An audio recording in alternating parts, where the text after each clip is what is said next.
Good morning, everybody. We're back. And I'll tell you what, if there's a lot of news out there, and there is, the automotive news is just absolutely, we've got so much to talk about that if I start talking about it, we won't have any calls. And that's what we don't want. We want you to call the show. So um, you heard the recorded announcement. You know what we do. We're here to help you avoid being taken advantage of by a car dealer. And that's easier said than done because this has been going on for about 100 years. Yeah, 100, 100. I mean, the retail automobile network that we deal with today is not a whole lot different than the one that was set up about a century ago. And it's based on the old horse trading. I mean, before cars, when you bought a horse, apparently I'm not that old, but apparently when you bought a horse back in those days, it was a haggle. You know, you'd say you start out real low, and the buyer would start out real high, and then you try to meet somewhere in the middle. And I guess it was kind of fun. It was the custom, and everybody accepted it. And then the world changed, except car dealers don't change. So here we are in an industry, a retail industry, that plays the game like they were buying and selling horses. It's worse because I'm not sure that the horse hagglers were as dishonest as we find a lot of car dealers are. But that's you regulars. I know I'm boring you to death because we talk about this all the time. The main thing is to protect us from ourselves, or mainly me from myself. Call the show. That way, I won't stand up here and pontificate. I can feel my pontification growing, so I'm going to try to limit my words here and tell you how to get hold of us on this show. And telephone is preferable, the old-fashioned telephone.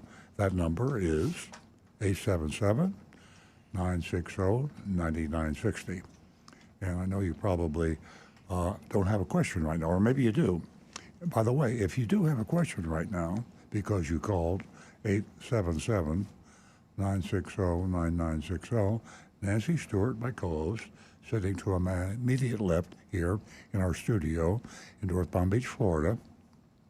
She has a laptop open, computer, and she looks at it, and Jeremy in the control room gives a name, number, and the caller. So we prioritize that. We stop what we're doing. I mean, we chit chat a lot. We get into a lot of subjects.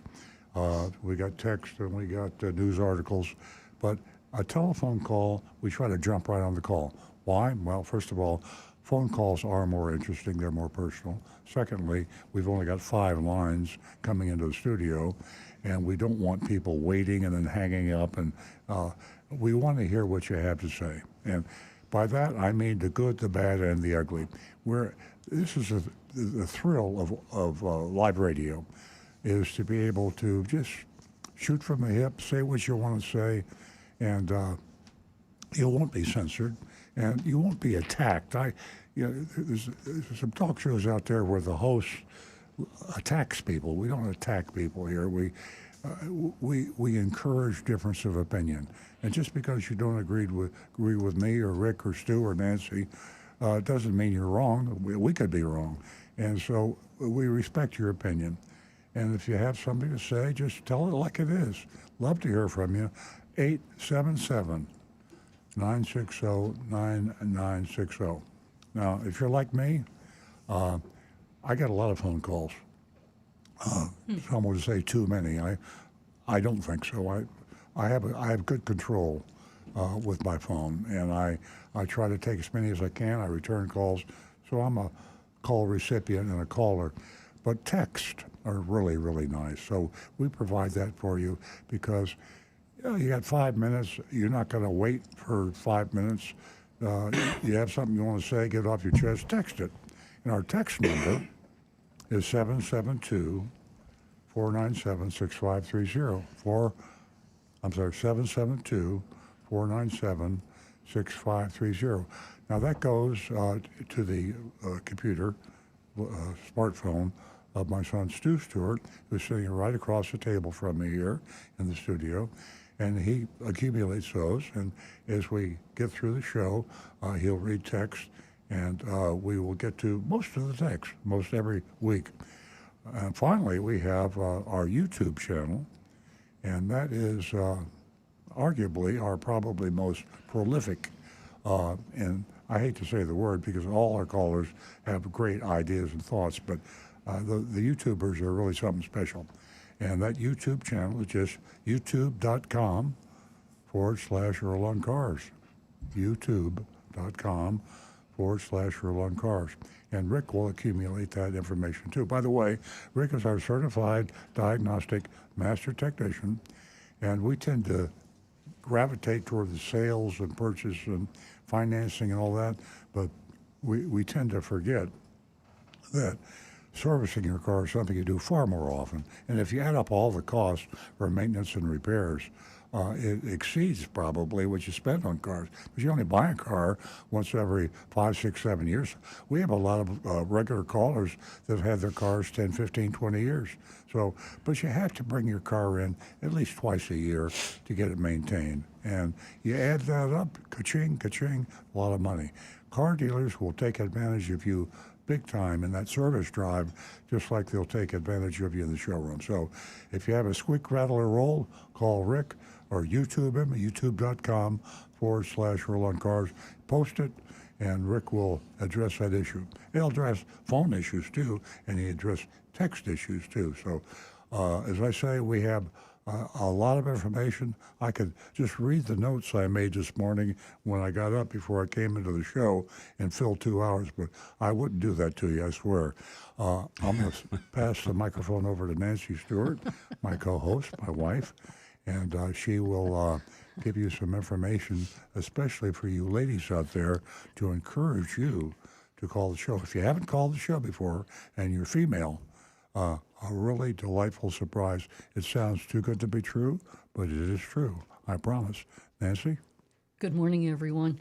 To your comment about all your information, we came in a U-Haul between Earl and I. We have so much information. We definitely wouldn't have time to share it with you. Are you ready for a fantastic show? Well, here we go.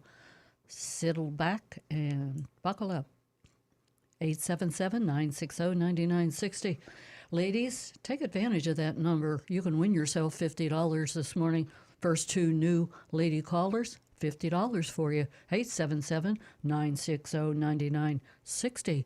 And our text number is 772-497-6530. And you can take advantage also, if you're a little bashful, to take advantage of your anonymous feedback.com. With that said, we are going to go straight to the phones where we have a few people waiting, and that's inspiring.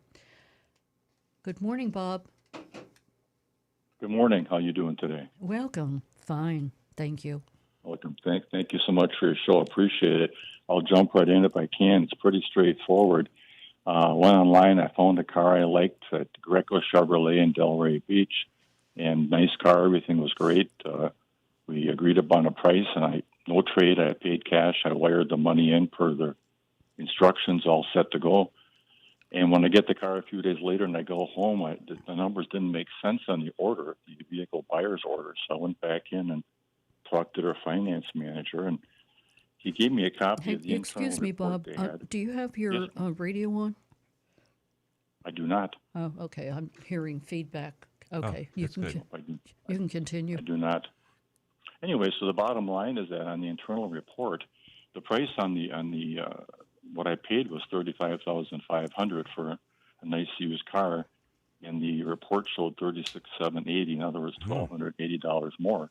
So I went and talked to this nice finance man, and he gave me a copy of a report marked for internal use only. He probably shouldn't have given me this because it had on there I was charged $500 for outside financing. And I talked to this nice man. He knew I'd wired the money in. And I said, why am I paying for a $500 financing charge? And he said, well, we have to make some money, and that helps profits in the bottom line, and you really got a good deal on the car. And I said, but that isn't fair. That's not how it works. And, yeah, that isn't how it works. And he said, well, no, that's really how it is. Take this home and look at it. So I took it home. And I really, the more I looked, the more I thought this isn't fair. So I sent him a nice email 2 weeks ago. I get no response. So last week I sent off a nice short letter with copies of these attachments to Mike Greco Jr., CEO of Greco Group in Delray Beach, certified mail. I get nothing back from any of these guys explaining it more than what he told me. And it's a clear-cut case of being overcharged for something you didn't get. No, we had such high hopes for the Grecos because they've been doing better. That is that's almost worse than anything that I've heard. Is there any way you could send us a picture of that internal use only buyer's order that you got? Because the only thing we ever see on the show when we mystery shop, we get these worksheets, but we always know that other feet can drop when you get in the finance office, and that's what sounds like it happened to you. I mean, that's a complete sneak in. They just slid that in. Boy, they make it up as they go along, Bob. Will you send that to the show's text number? Okay. I will. What's your text number there, sir, again, please? It's 877. It's at 772. Thank you. 497-6530. We'd appreciate that. Yeah, I've never seen one of those. So besides, I mean, it's such a straightforward deal. I mean, their exhibits are my case, basically, you know. And all I'm asking for is a fair shake, and I wouldn't go for an oil change and get charged for a brake job and pay for it either, you know. Unfortunately, like it's for $500. It's a situation of good luck finding a lawyer, you know, to help you for just $500. And you wrote certified mail to the Grecos themselves. Yeah, Mike Greco Jr. to his attention personally. Well, you got any ideas? Did you have Mike Greco's cell phone number? Right now, I've had a massive meltdown of my iPhone, so I'm doing a technical thing with. Well, I'll bring it to speed. Yesterday, Earl walked over. He ran away from the table with his phone a minute ago. He bought a car from used car from Greco, negotiated a price, paid it. When he saw the paperwork at the time, everything was hunky-dory. He went home, looked at it. Something didn't make sense and realized they had increased the price by $500. So he got in touch with the finance manager, called him, and he says, hey, that's just a charge that we put in there for outside finance. Hey, you got a great deal. Don't worry about it. And then he thought about it some more, tried to contact him. No one's getting back. And he even wrote directly certified mail to Mike Greco Jr. himself. Yeah, they admitted that they have to make some money. So. Yeah. I paid cash. I wired the money in, yeah.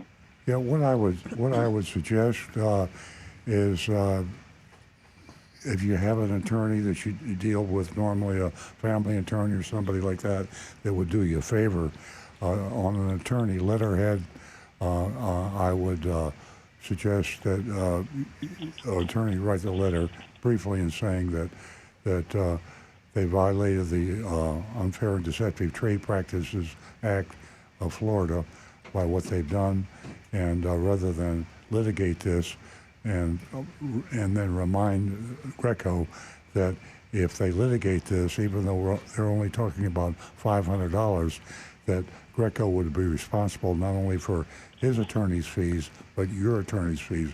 That's the teeth in the Unfair and Deceptive Trade Practices Act of Florida. And usually a dealer or any business, if it's a relatively small amount of money, they'll have a hard time, and usually the person that has the problem will have a hard time getting attorney interest, because to recover $500 is not worth the time of the attorney. But when you throw in there the cost of attorney's fees, years ago I had a case like this when I was first in the business, and the amount involved was $1,000. And I refused to give the $1,000 back to the customer, and so I was sued by an attorney by the name of Ray Inglesby. I remember this very well, Ray Inglesby was awarded $50,000 in attorney's fees, and of course I had to pay the $1,000. I won't waste a lot of time, but there was more to it than that. But Unfair and Deceptive Trade Practices Act, if you can get someone to do you a favor, an attorney, and just write the letter simply and use that, I think you'll get your $500 back. Well, thank you so much for listening. And it just seemed like such a strange thing, and I just I was almost gonna. It's just such a straightforward deal. I don't understand why they would do this. They're dishonest. They're unethical. Greco has a bad reputation. I'd say they're probably almost as bad as Mapleton, and they have a lot of people working for them. Sometimes the top dog doesn't even know what the people down below are doing, and for an extra $500, they laugh about it. It's a sad statement about just human caring about other people, and they do it because they get away with it. And there's nothing that gets an attention. See, when a letter from an attorney goes into a car dealership or any business, they're not going to throw it in the trash can. Right. Because they have insurance. The insurance company requires that they notify the insurance company of every lawsuit. If they get a threat of a lawsuit and they don't tell their insurance company will decline coverage. It's the contract they have with their insurance company. So if they sent this to the insurance company, they say, you better pay this right now, and if you don't, it's going to be a litigation, and our advice is to settle. If you don't settle, we're not going to cover your insurance costs because we think you're going to lose. And that's when you have a totally unreasonable dealer like Greco, that's the best way to go. Okay. Well, thank you so much, sir. I appreciate it. Enjoy your show. Bob, you. before Thank you you very go, much. let me share with you that Earl wrote a column on just this happening, and this unfair or deceptive act practice under the Florida and Unfair Trade Practices Act. Earl, as I said, wrote a column, and you can go to www.floridalawprotectingcarbuyers.com. It's a very interesting column, and the title of it is How to Know If a Florida Car Dealer is Breaking the Law. So there's a lot of things that you can do for sure. Rick? Their lips are moving? Yes, that's you when go. you know their lips are moving. So it's just like I Thank you both. said, Have a great day. they make Thank it you. up as they go along. Thanks for Thank the you, call. Bob. Don't forget to send that text. I'm so we are going to disappointed. go to Lance. And Lance calls us regularly from Tennessee. Good morning, Lance. Well, Earl, Yeah. first of all, let me just say happy Veterans Day to each and every veteran. You know, our freedoms sure haven't come cheap. And so I'd just like to personally say thanks to our veterans. I'm going to be going to a commemoration service in just a little bit. Oh. Thank you, Lance. Did you serve? Yes, Thank you for your service, Thank sir. you. but I couldn't let the day pass, Earl, Well, without a little. yeah, without a I little was hoping. By the way, I'm a United States Coast Guardsman, Cape May, New Jersey, class of 1959. Earl, let me just say this. You and your staff and your crew there are doing a great job, and it's just a lot of fun to get up and listen to you on Saturday morning. I've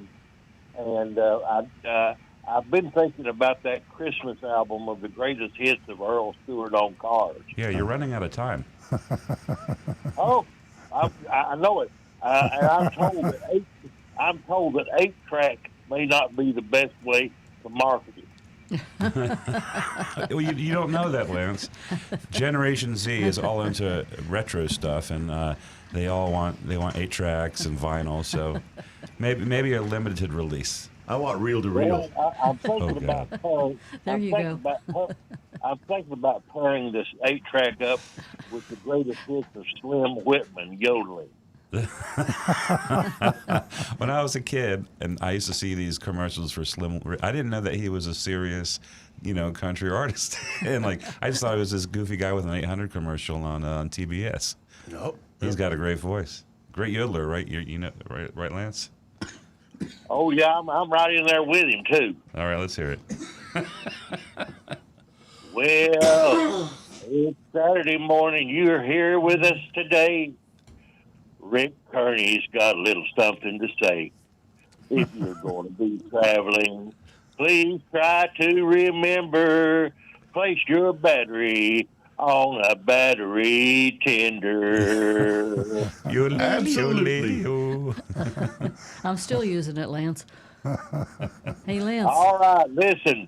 Good to see you. Good to talk to you. Take care. Thank you. We love you, Lance. Please call every week. You We'll talk make next week. everybody smile. 877-960-9960. Ladies, take advantage of that number. You can win yourself $50 this morning for the first 2 new lady callers. And we do have a first-time caller right now, and her name is Gara from West Palm Beach. Welcome. Welcome. Hey, this is an easy question. I Okay, think. before you get to that question, remember to stay on the line after we're done talking. You can talk to Jeremy, who's in our control room. He'll take all your contact information and he'll pass it along to me. Oh my God. Very Perfect. good. Thank you. Okay. So my question is, I have a Mercedes 2017, and it's got the A7 on it. And it talks about an oil change, transmission fluid change, all that. It's only got 51,000 miles on it. Is that all really necessary? I know oil change makes sense to me, but transmission fluid flush and change? Have you Owner's checked to see, manual. do you have a maintenance guide in your glove compartment? I do. It says that you should, check it, right? But I went into some place and they recommended changing and flushing out everything. So Right, yeah. I'm really wondering. Yeah, that's because Christmas time is coming. The book says to check it, and here's what Toyota says on their transmission fluid for checking the fluid level on the new vehicles. You visually inspect the transmission for external leaks. If there are no external leaks, it's fine. I mean, that's literally what it says in the repair manual. And what year Mercedes is this? A 2017. So it's a recent, yeah. No, you're fine. Okay. They're only saying that as check it. In other words, let the mechanic should know when they're doing an oil change and normal service on your car, they should look the thing over and make sure that you don't have any leaks, that one of the seals hasn't let loose or something, which is very rare. And just to make sure that everything's looking good. And if it is, you're fine. They try to sell these transmission flushes very early. A lot of companies do this. And again, I hate to say it because, I am a mechanic, but Christmas time is coming. And car maintenance now has reached such a small level on all the cars. Nothing really needs to be done regularly anymore for a lot of stuff, and mechanics are actually having a harder time making a living on that easy stuff. Yes, Sarah, you probably know this, but just those listening that might not know, every service advisor, they call them service advisors, it's not really an advisor so much as a salesman. Their total compensation comes from a percent of what they sell you. And when you come in with a car and you say, please check this over, when they check it over, they're inclined to find things that, let's put it this way, if they're really dishonest, they'll recommend things they positively know that aren't true. If they're only semi-dishonest, they'll look in the gray area and say, well, it probably isn't going to hurt if we change the oil. It's probably not going to hurt if we do an alignment. And, they rationalize. But let's face it, put yourself in the shoes of a service salesperson, and you feed your family, you pay your rent, and you make your car payments based on how much service you sell. It's been a slow week, it's been a slow month, and Sarah pulls into the service drive. You have to watch and question everything they recommend. And as Rick said at the beginning of the conversation, by looking at your owner's manual, here's a rule of thumb. If you have 30,000 miles, you have 100,000 miles, whatever the mileage on your car, there will be a recommended maintenance on your car. Look at that before you go in, and if they recommend something that is not there, just don't do it. Once in a great while, you might have to reevaluate, but it's a great rule of thumb. Great. Well, thank And you so much. Gara, I have to share with you the fact that just this week I was just reading about the assumptions that are that there is an assumption that they don't understand, this mechanical situation. And that's why so many women are taken advantage of. And you know what? Men are in the same boat at some time. So it's really important. You'll knock them over with a feather if you walk in with the information that we just shared with you. Well, that's great. Thank you so much. I really appreciate it. And thank you to all the vets who served. Thank you. Amen. Thank you. Okay, we're going to go to Henry and Jupiter. Good morning, Henry. Good morning, Henry. Okay, I think we lost Henry. We're going to go to Lynn in Boynton Beach. She's a first-time female caller. Good morning, Lynn. Good morning. How everybody? You guys have a fantastic show. We listen every week, and we learn so much, my husband and I. Thank you. But last week, Nancy happened to mention about checking your insurance because you might be paying for stuff that you really don't need anymore. As you get older, maybe you don't drive as much or whatever. Mm-hmm. So we have two Mercedes 350s, and between the two of them, we probably only put not even 8,000 miles on a year, So we have Geico. We had a really good price. I thought we were doing, it was full coverage, theft and everything. We were doing like $384 a month. I thought that was great for the two cars. So then all of a sudden it went up to $458. And then within the last 6 months, it went up to $584. And so we heard your show last week, and we were like, I'm going to call them. So when I called Geico, I got the sweetest girl on the phone, and she went through my whole thing with me. And after we finished, we were only going to be paying $284 a month. Wow. Oh, wow. Good job. Oh, gosh. Yes. And if you hadn't mentioned that, I do call and compare every year, different insurance companies just to see. But this one, Geico has always been very good to us. So when she said that, I was just like so dumbfounded. I was like, are you kidding? That's like in half. Right. And she's laughing. Honestly. And I just felt like so great.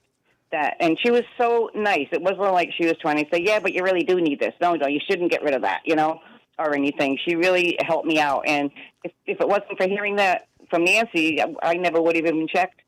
So I just wanted Wow. to I hope everybody's listening to this. Yeah. Ask and you shall receive. And it only takes a few minutes. And the worst case scenario is they say, no, you are where you are. And then you go and call other places. Sure. Never hurts. And so, yes. So, your show is so informative. And women, where we can go in and buy a car by ourselves now. We are allowed to do that, Yeah. And when you go in there, I think a lot more women. Hey, Lynn, I like that. Yes. Repeat that again. Women are allowed to do that now. Yes. And we're voting, too. Yes. It's been a while. Come a long way, baby. So, anyway, my husband says, make sure you call Earl because he's out in his boat right now and he's listening, And I said, well, I'm going to call. So thank you so much for all the info, and you guys are great, and just keep up the good work. I love when a plan comes thank together. you, Lynn. Well, sure, yeah. And Yes, Lynn, the I have to mention that our latest column is average auto insurance up 18%, Florida auto insurance up 88%. Well, see? So this column that Earl and I, we joined minds together this past week and thought it was really imperative to put this out there. And you can go to Earl on Cars to read that column. It'll give you even more ideas. You might be down to, $100. Yeah, well, I tell you, you're sitting here on a Saturday morning, you go, hey, why not? Let's just check it out. Wonderful. Fantastic. You can spend that. You can spend that money on food. Yes. Oh, yes. Everything's up on that end too. Yes. Lynn, thanks so much. Yes. Oh, you're You've very been welcome. an inspiration to all the thank ladies. you. And that's exactly what we want to do here, helping to build the platform for lady callers and lady Absolutely. listeners and lady buyers. And you've done a fabulous job. I can't thank you enough. Oh, I appreciate that. Thank you again. You're so welcome, much. Lynn. 877-960-9960. or if you have a text, you can send us. Send us the text at 772-497-6530. We're going to go to Lynn, who's a first-time caller in Boynton Beach. Good morning, Lynn. How are you doing today? Lynn, are you out there? Okay. She went to get a snack. Oh, I hear a radio playing. I hear Nancy. Oh, I hear Nancy through the radio. yeah. At Interesting. Hey, Lynn, if you are having difficulty, give us a call back. How are you doing today? Please. I hear Earl saying, "Lynn, are you out there?" All right, let's turn the next radio caller. down. We're going to go to Mary in Pompano Beach. Good morning, Mary. Interesting. Hey, Lynn. Here we go. This is Mary. Nope, not Mary. Jeremy, what's going on? I hear Earl saying, "When are you out there?" I hear me. Well, as long as while we're waiting for our technical difficulties to be corrected, back on the insurance thing for a minute. The article in Consumer Reports, the latest November Consumer Reports, is interesting for a couple of reasons. First of all, it gives you a lot of great tips as to how to save money, like Sarah just did with Geico. And she mentioned that she called Geico because they're her insurance company, and she's been with them for years, and she likes them. And she called up, and they were very nice to her. Excuse me. Lynn's back. Lynn's back. Lynn, can you hear me? This is dead air. Very dangerous on the radio. I can start singing. Yeah. Lynn is a first-time caller, and hopefully you can hear me, Lynn. I have a great idea. Why don't you hang up and give us a call back? Yeah. It may be a connection on your end. So we are going to go to back to Mary. Are you there, Mary? Hello? Hello. Hi, Mary. Thank God. Hi. Good morning. This is Welcome. Mary. Sorry about all this. You are so welcome. That's okay. I've called before. Thank you for the $50. I probably will call back to tell you my whole, I used all your information and did finally buy a car. But I just called to mention something. You had a guy that was just on that had a dispute about $500 from Greco. Yes. I really have just moved down here in the last few years. But is there no small claims court? I mean, up in New York, every municipality has a small claims court, and you just go and you tell your case, and they adjudicate it. That's a great idea, and a lot of people don't use the small claims court, but it's available to them. Now, the problem is that the cost of utilizing, or the amount of the claim has changed. It used to be, it's now a larger claim that you have to have. I don't think that's right, but in the case of the earlier caller's claim, $500, you can't file with a small claims court. I think it's up to at least $2,500 now, and I guess that has to do with the cost of the judicial administrative expense. You got to pay the judge, you got to pay all the staff there.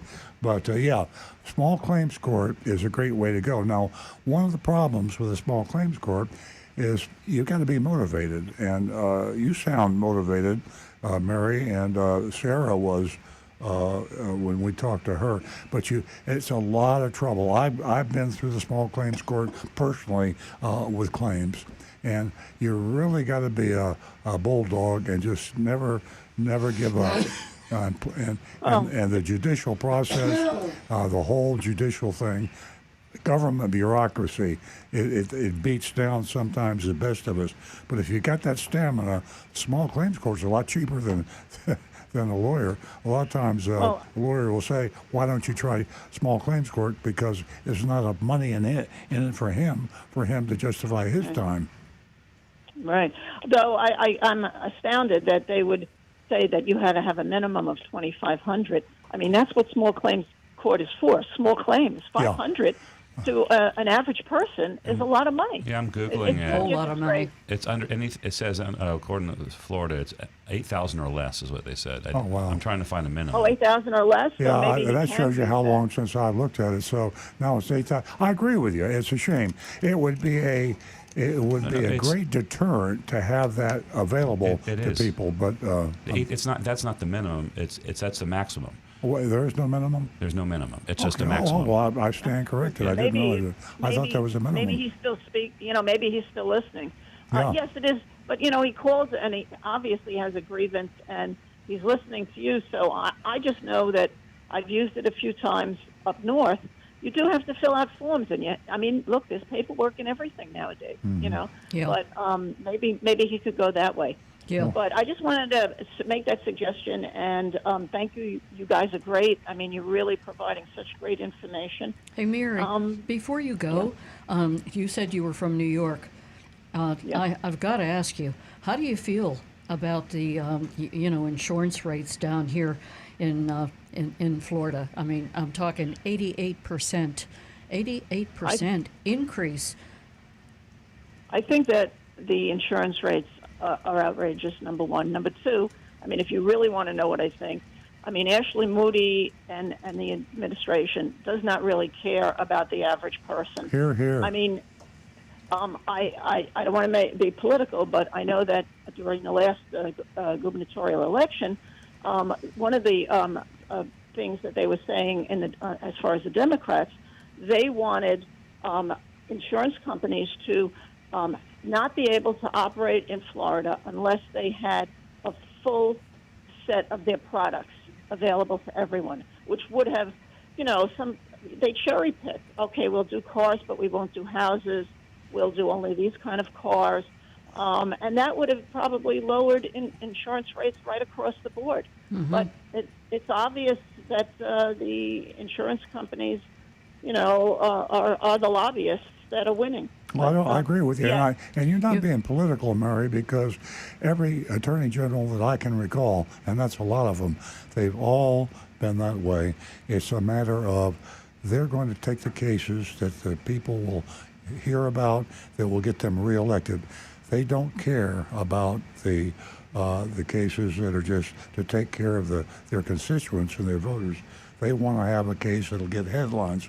And they're also, as you correctly guessed, lobbied heavily by the automobile dealers and the automobile manufacturers.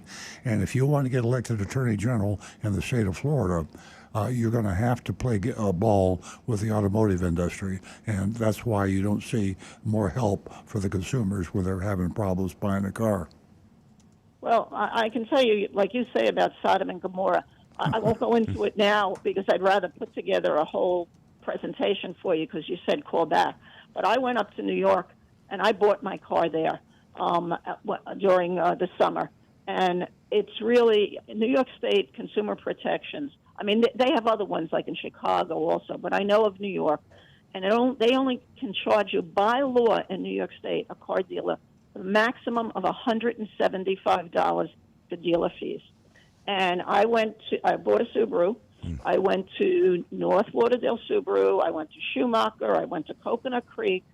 One dealer, I actually got down to only $600 over MSRP. invoice. Pretty good. Invoice. No, over invoice.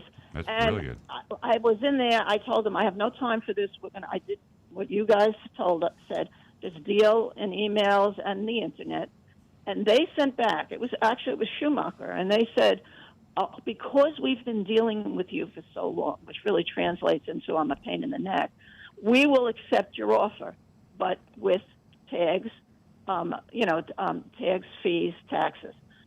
The fees came up to over 4% of the value of the car. So I sent back to them. I said, look, I told you if you're not ready by May 6th to give me a real deal, I'll buy it in New York. And of course, I went on the internet. I also use Costco, and I can do a shout out to Bill Kolb Subaru in Rockland County, and I didn't even live near Rockland County. They immediately sent an out the door price. They were honest. I had to wait for the car. They were honest about that too.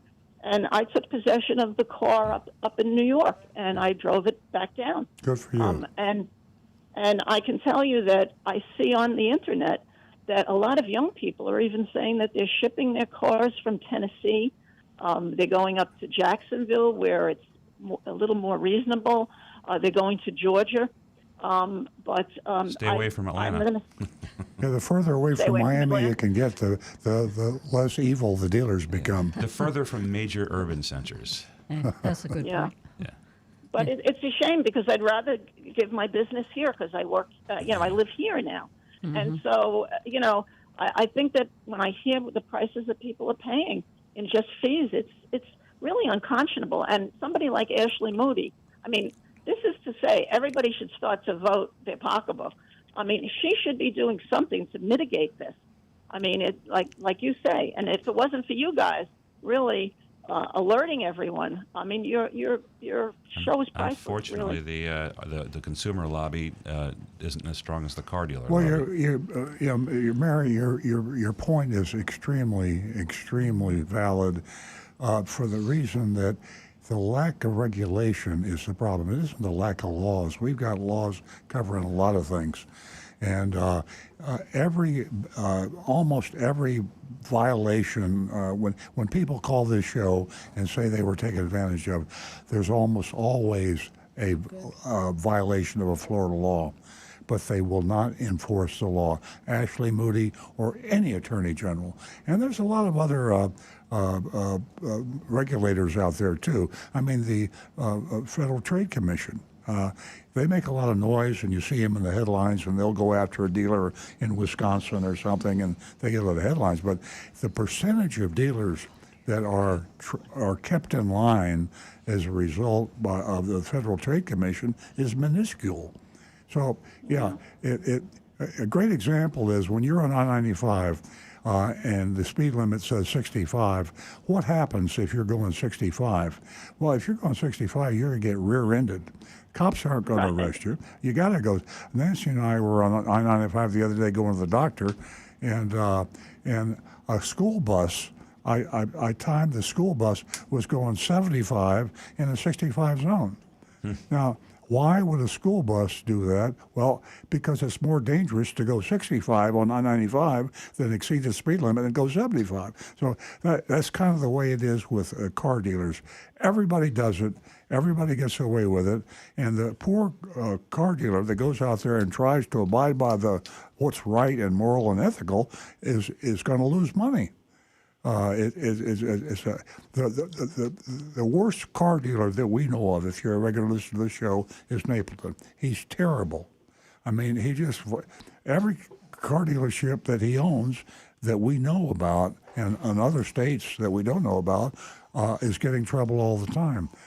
Napleton just bought an office building in New York for $80 million in cash. That was in the front page of the Automotive News.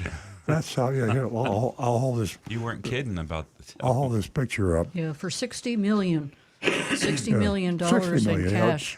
Out of his pocket. He didn't have to finance it. Now, if a dealer can take advantage of customers like this, a big dealer, he's like 15th in the nation in volume, and all of his dealerships appear to be doing this. The Federal Trade Commission's come after him, and the money he's making hand over fist.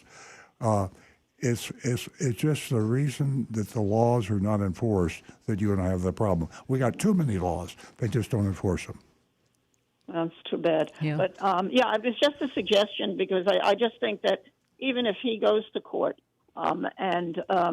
just the fact that the dealership is going to have to get an attorney to show up or someone have to show up, it's going to cost them more than $500 to let this guy. Well, you're take right. this off You're his right. bill. But remember what I said before to the caller, and I should have mentioned the small claims court.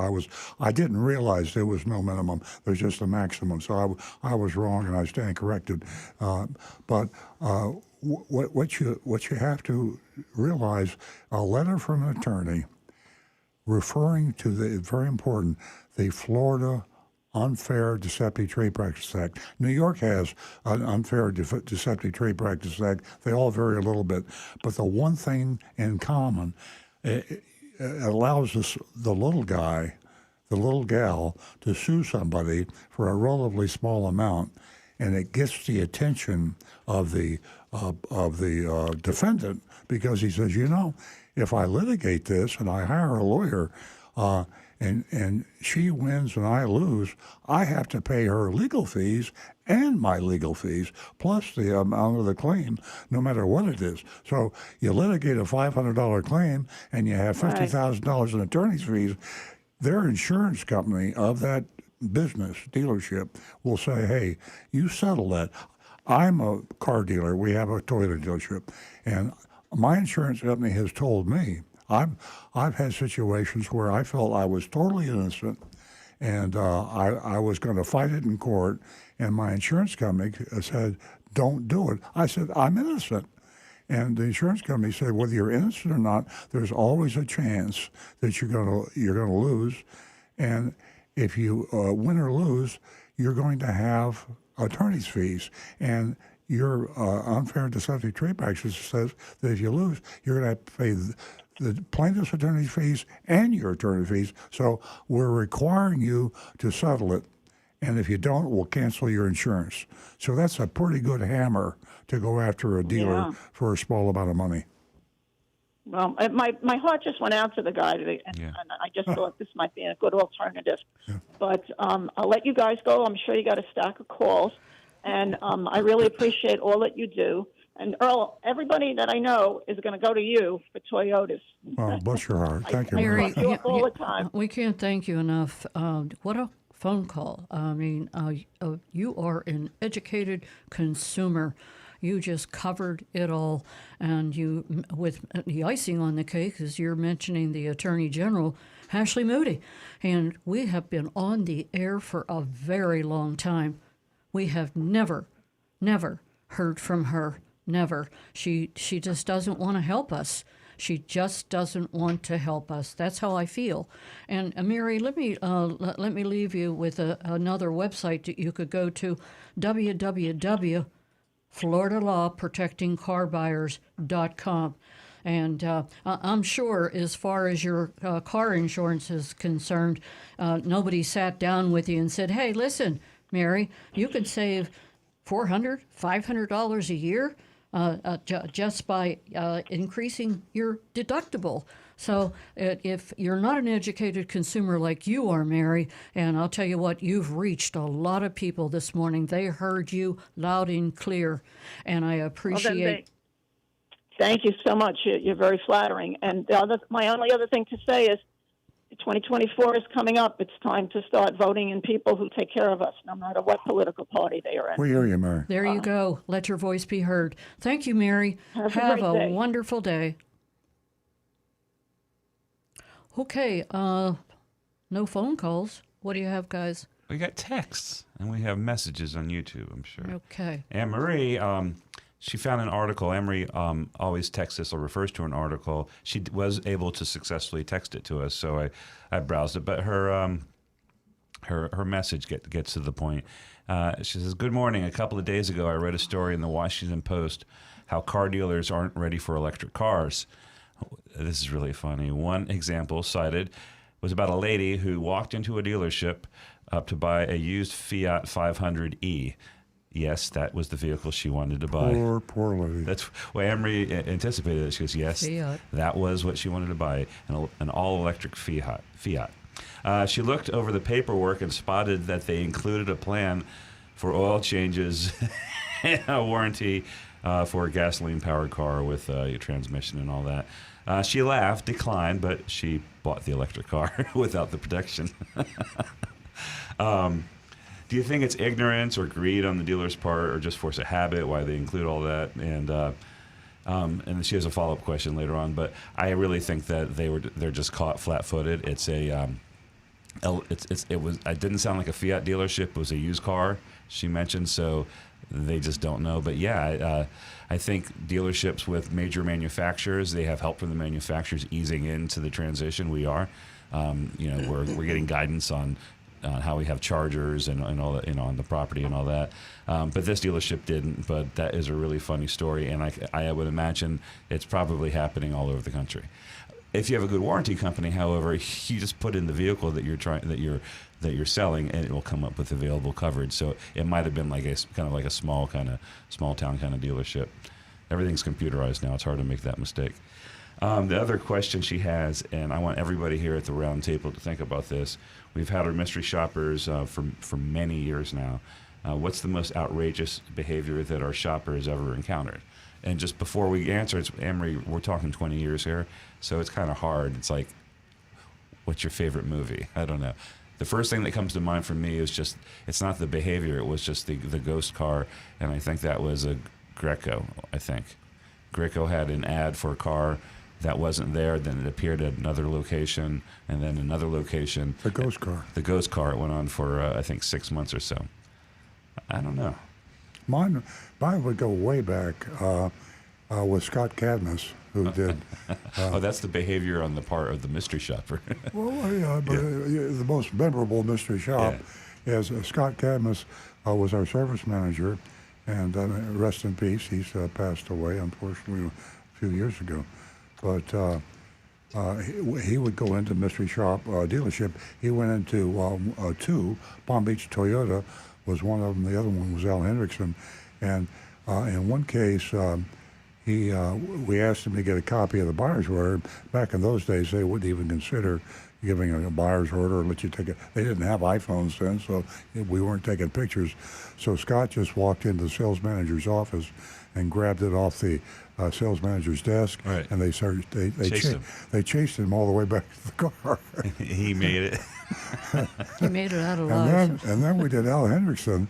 I can't remember, but it involved almost fisticuffs. It came to. He was surrounded. Yeah, they were gonna. They stopped him. They tried to stop him from leaving. Unfortunately, Scott was a big, tough guy. I mean, it would take 4 or 5 of them to take Scott down. Right. So they backed down. Scott made it home safely. That was crazy. I don't know. Anne-Marie would probably have to think about it, or maybe. How much more exciting can you get? Well, that's very exciting. I'm wondering, like, what's the craziest thing that a salesperson ever did, or. But we'll think about it, or I might go back and peruse Anne-Marie, the for archives. Me, I think that it's real easy. You go back a time when it was acceptable for a salesman to say to the lady, "Where's your husband?" Or "Are you going to bring your husband in, to cover this deal?" And maybe even asking her if she needed a makeup mirror in the car. So now that we've moved into the 21st century, things are a little more controlled. But that's what I remember. Okay, our number is 877-960-9960. And I'm assuming, Stu, that you're finished with Anne-Marie. Oh, Anne-Marie, yeah, we're all set with hers, yeah. Okay. We are going to go back to the phones, and we are going to talk to Steve, who's calling us from Jupiter. Good morning, Steve. Good morning. How you guys doing? Great. Great. I talked to you last week about a 6-cylinder Camry. Oh, yes. One of the most fun cars I ever drove that's not a race car. Right. And so I'm wondering, and you said that it's going to be discontinued, the 6-cylinder. Is there a Lexus that would be still using the 6-cylinder so that, the motor can be serviced and stuff, or what's going to happen there if without having?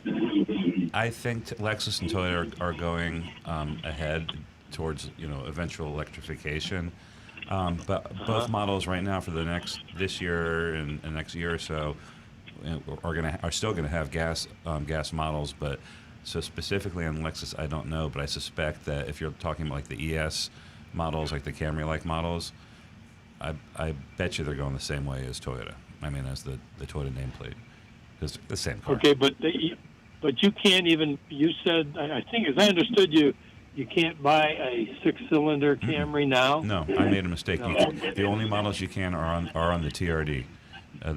So the Camry TRD you still can. Oh, what is the TRD? I don't know what that is. That's the Toyota Racing Development It's just a sub brand within the Toyota family, and they have different vehicles. So they have souped up suspensions, better performance specifications. How much more would they be than just a regular Camry? An estimate. They're up there like with the upper trim levels, like similar in price to the XLEs and the XSEs. 35. Probably closer to 40. But I don't know. Okay. Yeah. TRDs. TRD, Toyota Racing. Okay, thanks.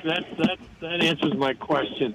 I might stop by I guess I have to stop by a Lexus shop and see if they're going to continue. Well, I guess that they will now in the next year or so, but down the road it's all going away. Yeah. Okay. All right. Well, thank you very much for the information. I like your show and I appreciate your answers. All right. Thank you, Steve. We appreciate you. Our number is 877-960-9960. Or you can take advantage of our text number at 772-497-6530. And ladies, I do have $50 for the next new female caller. I had one on the line and I lost her. I hope you call back. We're going to go to John in Palm City, who is a regular caller. Good morning. Happy Veterans Day. Thank you. Self-served. Happy Veterans Day. Yes, I served 8 years during the Vietnam era in the reserve, but I was never activated. But some of my friends that were, they never came back. But again, happy Veterans Day. I got a question. First question, my friends tell me I'm too serious whenever I speak to them or call. So I got to tell you a story about a friend of mine yesterday that called me. He said, I'm coming over your house, and I'm going to use your computer. I said, why? He said, my wife won't let me go on Google. I said, why? He said, she says she has all the answers. Oh. Well, anyhow, a question for Rick. A question on fuel pumps, okay? Many automobiles built today, especially some older ones, is the fuel pump built into the gas tank? 99.999% of them. Okay. I spoke to a mechanic, and he has a car in now. He said it's about, I don't know, a couple of years old, and he has a fuel pump problem. But here's what he says. He says that being that the fuel pump is a gas tank with the gasoline that we're using today, with the ethanol in it, it's rotting the fuel pumps, and they have to be replaced. Have you ran across much of a problem like that, Rick? No. Very, very rarely. Well, this is an older car. I think it's 8 or 10 years old. Yeah, no. The only time that we see issues with fuel pumps having degradation is when people accidentally put in E85 fuel. Yes. Then that has so much ethanol that then it is extremely corrosive, and it does cause an issue. But even then, if they pump so much E85 into the tank, the car is not going to run right, and we will immediately drain the tank, flush it out, it gets rid of it, and we rarely see any problems with the pump after that. The fuel lines, the injectors, all of it's usually fine. It takes quite a bit of exposure to that high concentration of ethanol that's in the E85 for it to actually affect those pieces.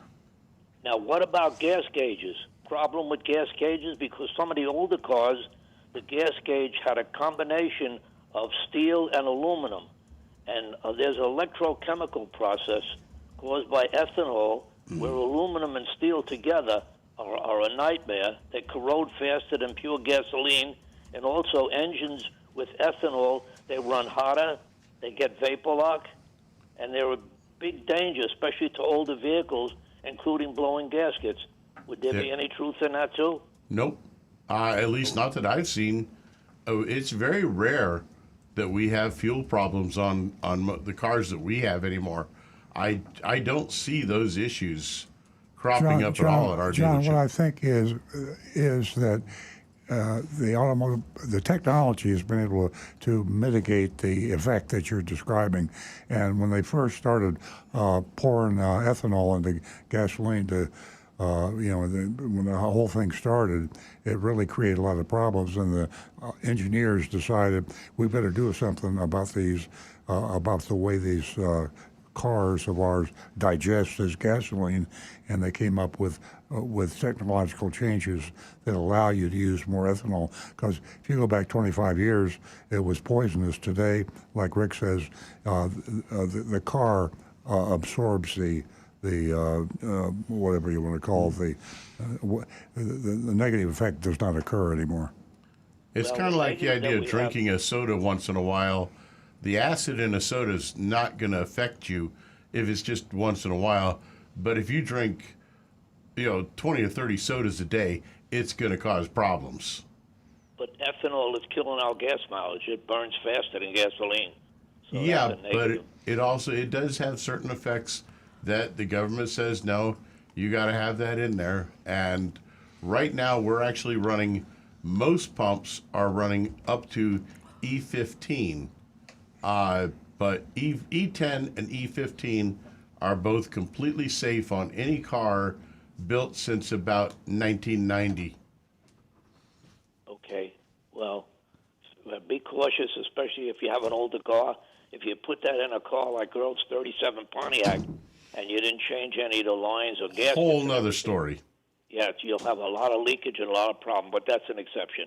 Yeah, but that's Thank why you for the information. that's Thank why you. certain gas stations still have ethanol-free fuel. And when you go to gas stations where you can get boaters filling up, because boat engines generally require ethanol-free fuel, and so it's still available, and it's for use in those vehicles. Yes, thank you for the information. I still wouldn't use E15. It's too much of a concentrate on ethanol. John, thanks for sharing your information with us every week. We really enjoy talking to you. Thank you, guys. Thank you for being there. Happy Veterans Day again. We're going to go to Brad, who's calling us from Deerfield Beach. Good morning, Brad. Hey, good morning. Good morning. Welcome. I called last weekend. I've still been trying to get my nurse girlfriend to call in and get that $50, but Oh, she's no. too shy. She's yeah, what? but she's too shy. Well, text. Yeah. Have her text us. Well, she don't need the money. She's a nurse. Those girls get paid a ton of money, I'm retired. I was listening along, and I had a couple things bouncing around in my head, and the previous caller talking about the alcohol in the gas. My opinion is it's a curse on mankind, and they did it to water down the gas, and I remember I had an Accord, and it got 33 to the gallon on regular gas, and when you put the alcohol gas in it, it got 30. It was 10%. At that time, it was 10% alcohol, and you lost 10% of your fuel economy. Where's the savings? Yeah. You know what I mean? And I'll tell you where it really kills you is alcohol attracts water. And every single one of my lawn equipment, pieces of lawn equipment, my edger, my blower, all the fuel lines rotted out and dissolved and ended up as goo in the carburetors. And, those little engines, you have to replace the carburetors. They're too tiny to blow out the jets and everything. And I learned you don't put alcohol gas in your lawn equipment. Yeah. And Wawa sells it, but it's expensive as hell. There's videos. You can go on YouTube, and they'll show you put the gasoline, the alcohol gas in. If you can't find, like, a Wawa, they'll just sell it to you. They call it Rec 90. And the reason they put it in boats is because it will destroy the engines and rot out the gas tanks. Bob, a lot of that's political, too, because we talk about big insurance, we talk about big auto. There's also big farm. And yes. And big farm, you can bet that every senator and congressman is getting huge contributions from the farm lobby, especially the sugarcane growers and all sorts of other. We never see the big picture of what's going on in the background, but why we end up with all this ethanol, there's a lot of reasons. Oh, yeah. I'm old enough to remember when you'd go to the grocery store and ground beef was 99 cents a pound, and chicken, boneless, skinless chicken breast was $2.50, and now boneless, skinless chicken breast you sometimes can find it for $2.25. but ground beef is you can't find it less than $3.50. That's because the government subsidized the corn industry to put it into fuel, and the people that had cows that raised them to be beef, ground beef, now had to compete with the subsidized corn industry because all that corn now was going to, to be put in fuel. Now it's ridiculous. Ground beef is, double what chicken breast is. The price of democracy. Of course. But it is a curse on mankind because it does attract water, it dissolves fuel lines. Most of the new cars are designed to, take that fuel, but you don't want to put it in a car and let it sit for a long time because it attracts moisture. And like I said, there's videos where you can go on, like say you live out in the sticks and there's no Wawa that sells you a Rec 90. They'll show you can put you can get a gallon jug and put the gas in it, and you add a certain amount of water and shake it up and let it sit overnight, and the water bonds to the alcohol and separates the bottom. You siphon off the pure gas. Yeah. Yep. But I find it interesting that you guys. Look, I get it. I would love to own a Tesla. It doesn't fit my lifestyle. But the fact that you own a Toyota dealership and you love your Tesla because it has certain, it's an interesting technology. It is, It and has to suit your lifestyle. And I'm a techie. I mean, the Toyota's a great car. But I majored in physics in college, and I'm just one of these scientific. I read all this kind of stuff, and I like science. I like mathematics and things like that. So when I drive the Tesla, when I say I really love driving it, part of it is the technological experience. The software is absolutely amazing that is in the car. And about every week or two I come out, I have a free software upgrade.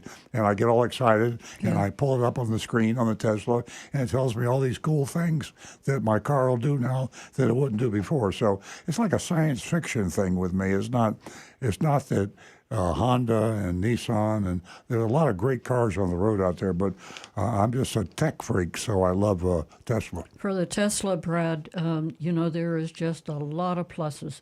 And one great one is that we don't have to sit in line to get gas. The other, maintenance is just, there is no maintenance. And I love driving the Tesla. And you just can't go wrong. And now Elon Musk is making it easy to own, an EV because he's reduced so many of the prices on so many of the Teslas. I agree with you, and I love the technology, and I researched it hard. It just didn't fit my lifestyle. Sure, I understand. called in the past, and I told you that because I don't do a lot of driving. The Tesla, if you leave it in your garage unplugged, it's losing about 4 miles a day. It's like having a gas tank that's slowly dripping. If you commute back and forth to work and occasionally need to go 100 miles somewhere and 100 miles back without charging it, it makes sense. But what's in the future, and here's my prediction, you could see it coming, right, is this. Like right now you say, I don't have to go to the gas station, and the amount of electricity that my car consumes to go 30 miles is 17 cents or something like that. But trust me when I tell you the government is not going to sit by idly and say we're losing all this tax per gallon on gas. There's going to come a point where there's a percentage of people that drive electric cars, and they're going to say, here's the new rule. Every time you renew your tags, if you have an electric vehicle, we're going to figure out how you're going to have to report what your mileage is on your car, and you're going to get taxed. Oh, yeah. To the point where it doesn't save you any money. If they didn't get it there, they get it somewhere else. I mean, the government loves to spend money, and they know who's got the money. It's us taxpayers. And so that's one way or the other. Brad? Right now it makes... It's been a pleasure talking to you. You're filled with a lot of information. We could go on for hours. I'm going to leave you with this thought. Tell your girlfriend to give me a call, and it's real easy. She doesn't have to be nervous about calling. Thank you so much, Brad. Have a great weekend. It's easy when you're not shy like she is, but I'm going to part you with this. I love your show, and especially the Chronics, and Who Am I? Earl Steers is the best. We have Lance all fans the out rest. Love you, Lance. Love you like a brother. Love the show. Brother Have a good from weekend. another mother. All right. Yeah. Thanks, Brad. We are going to go to Rick if he's got anything for us. I do. How's Donovan today? Oh, Donovan has been right in here because Steve Maggs came in with an interesting question, and there has been a discussion going here in the chats like you wouldn't believe. Says, good morning, Earl. In your opinion, are traditional franchise dealerships impeding electric vehicle sales since they can make more money from internal combustion engine sales, particularly for service? Is the future direct manufacturing EV sales like Tesla? Now, in the future, will we see franchise dealers go away? Well, there's only one thing impedes a car dealer from selling cars. That's from making money, and they want to sell the cars that they can make the most money on. I think that the manufacturers have not delivered the product, the electric vehicle product, and electric vehicles sales are backing up for everybody except Tesla, and the manufacturers of the electric vehicles are struggling because they don't have as good a car as Tesla does.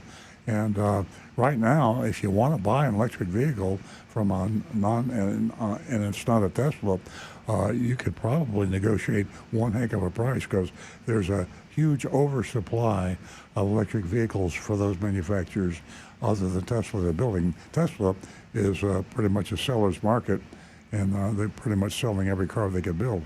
And to paraphrase, kind of bring this whole conversation out here, Donovan replied, he says, there's a good article in the Washington Post from a few days ago about just that subject, stating that dealers don't want the EVs and are actively hurting sales right now. And they go on to say, let's see where we have it here.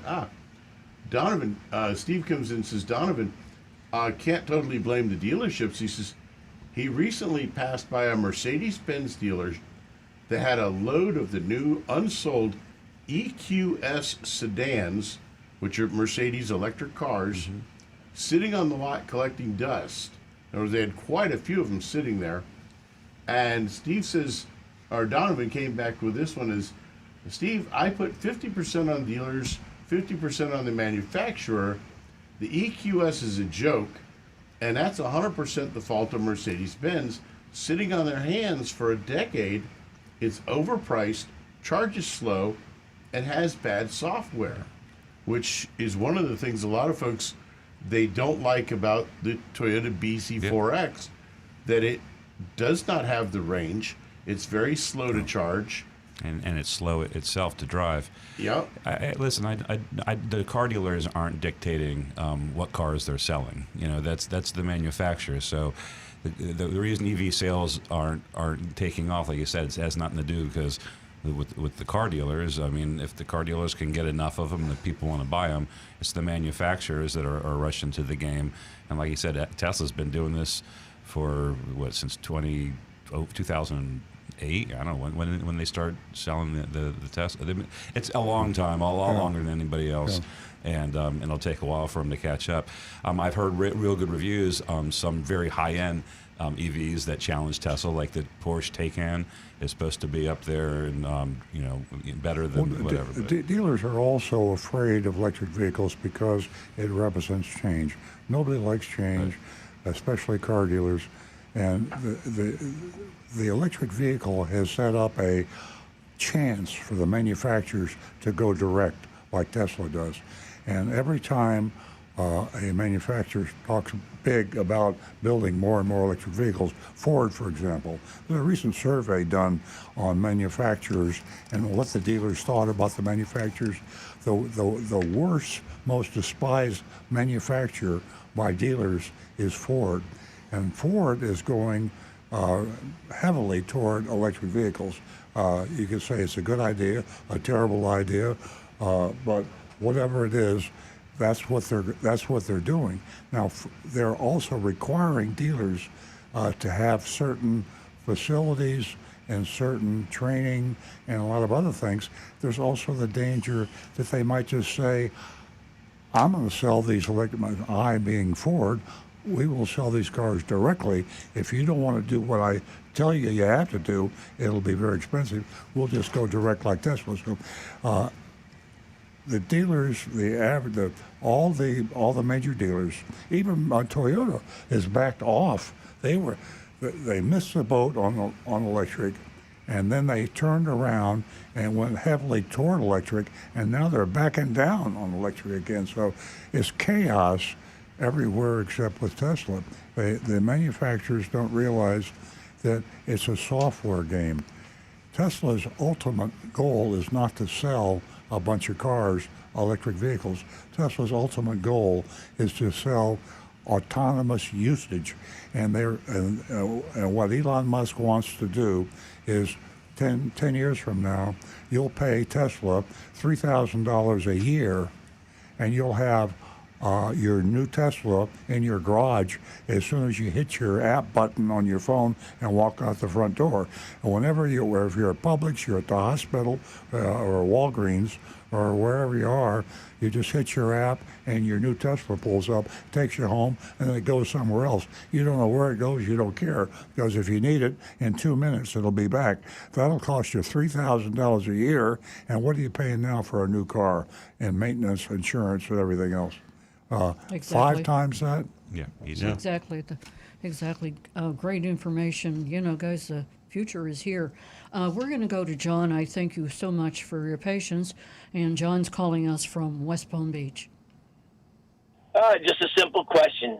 Earl, you said you're a techie and you love your Tesla and that. I was just wondering, with all the information and stuff, have you ever played with your light show?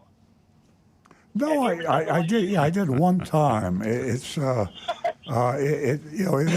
it's cool. I mean, one thing about Elon Musk is he's got a sense of humor, and he has all sorts of toys on there.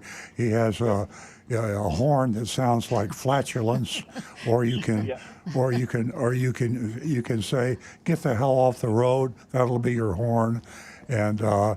If you want to give a verbal command to plug your Tesla in, you can say insert butt plug. I mean that's like really? 6-year-old humor. Yeah. But it appeals to everybody. If you want to play with your Tesla, it's got all sorts of crazy stuff, even stupid stuff. Some of it's stupid. Yeah, the butt plug is the charger port. Yeah, the butt plug. Yeah, right. Because you should have 2 songs already, and another update is coming around Christmas time for your 3rd one. Okay. Exciting. You should pull into the dealership with it blaring. Isn't that the boombox mode, right? There's a boombox mode that you play your music on the outside of the car. Yeah, boombox is when you're parked, and you can play whatever music's inside until you get out of the car. The light show is programmed that when you get out of your car and you close the door, you can schedule for up to 10 minutes, and then it goes through the whole ensemble of the music, and the lights flash, the windows go up and down, and doors open and close, and all that. Yeah, Nancy and I did that one time at night. Left the car in the driveway, and when the police came, we decided we better. It's like when I did the summons command at Publix. We were shopping at Publix. We had our basket of groceries out front, and I hit summons, and my car pulls out of the driving spot, and all of a sudden hundreds of people are gathered around the car, and I felt like a moron.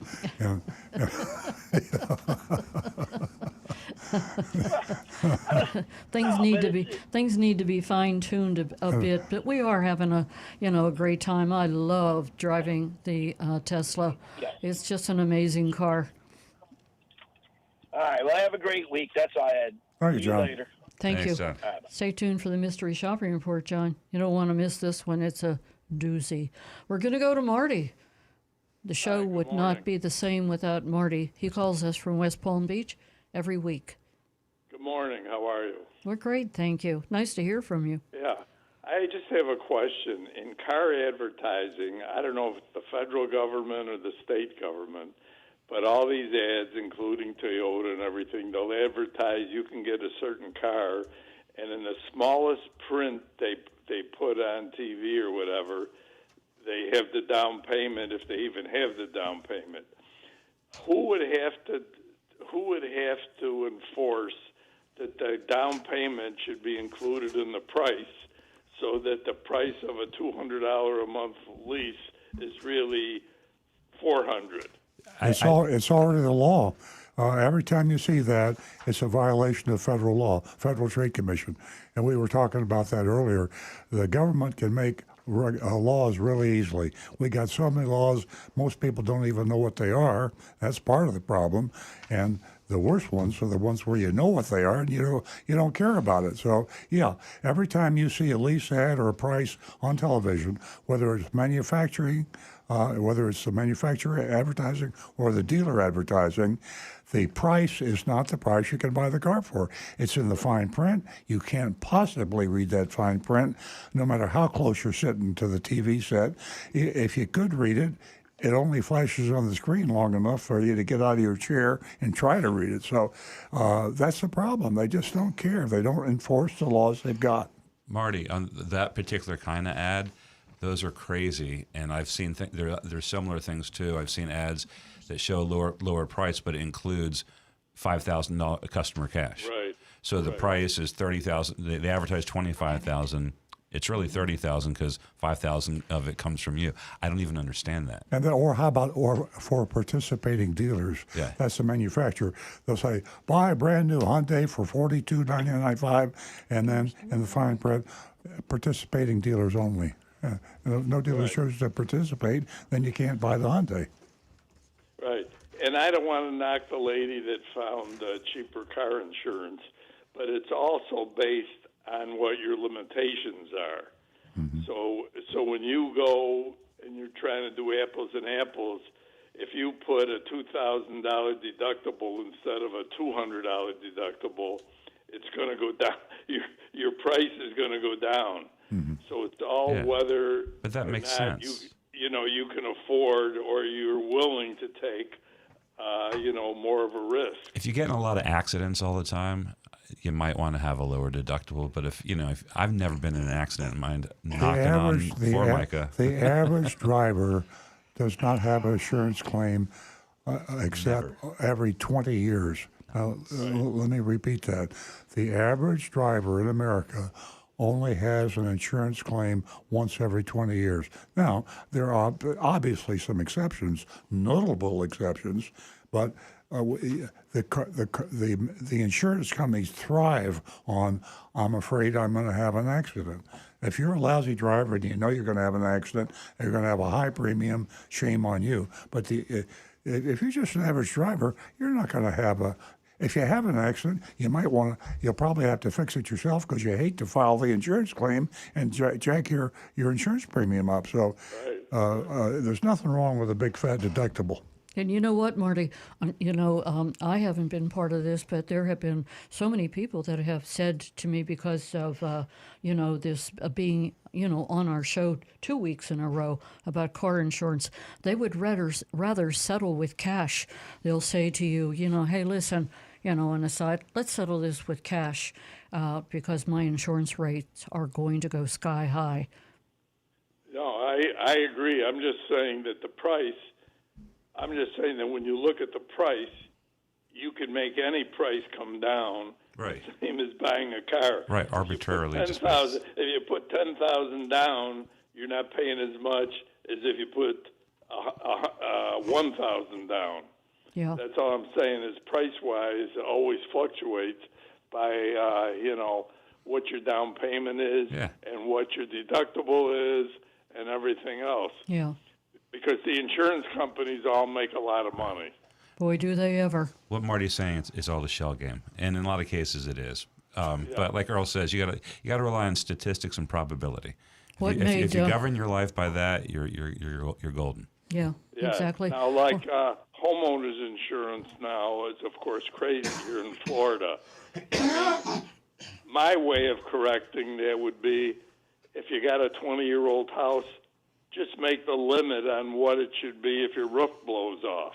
Yeah. In other words, maybe the most they should pay is $10,000, not $40,000. Exactly. And that's how the rate should be figured. Yeah. But now they're not even. A lot of people are now have to go without insurance. Yeah, I don't even know. They can't afford the premium. Or their insurance company left. Yeah. Right. And Marty, you mentioned, the insurance companies, getting out rich. I can't help but think about Warren Buffett. You can go back in time and, you can definitely come up with a positive that he definitely was very smart with insurance, all kinds of insurance. Marty, it was great talking to you. We have other callers. Yeah, okay. Have a good weekend. And as a veteran, I enjoy Veterans Day. Thanks for your service, exactly. Marty. Happy Veterans Day, Marty. Okay. Thank you for what you've done for us. Okay. Have a great weekend. We're going to go to Bennett in West Palm Beach. Thank you, Bennett, for your patience. What can we do for you this morning? Can you hear me, Bennett? Okay. Yeah, I can. I'm sorry. Oh, that's okay. Welcome. Thank you. I'm going to reflect this question to Rick. I have a major problem with a vehicle that we purchased back in January. And apparently we're not getting the gas mileage that they say we should be getting on the sticker. I don't think we're getting 15 miles to the gallon. I went to Google and I saw that we should be getting over 500 miles on a full tank, full tank of gas, but I don't think I'm getting 300 miles on a full tank. First question, what's the vehicle? It's a Subaru Ascent. It's a 23, four-cylinder. Okay, so brand new car, pretty much brand new. Car, right. Yeah, all right. Here's the gas fluctuates so much. Here's what you need to do. Okay. This is the first step. You've got to get a baseline idea, real, factual, real world numbers of what your fuel economy is in your car. And this is how you're going to do it. Just a simple notebook.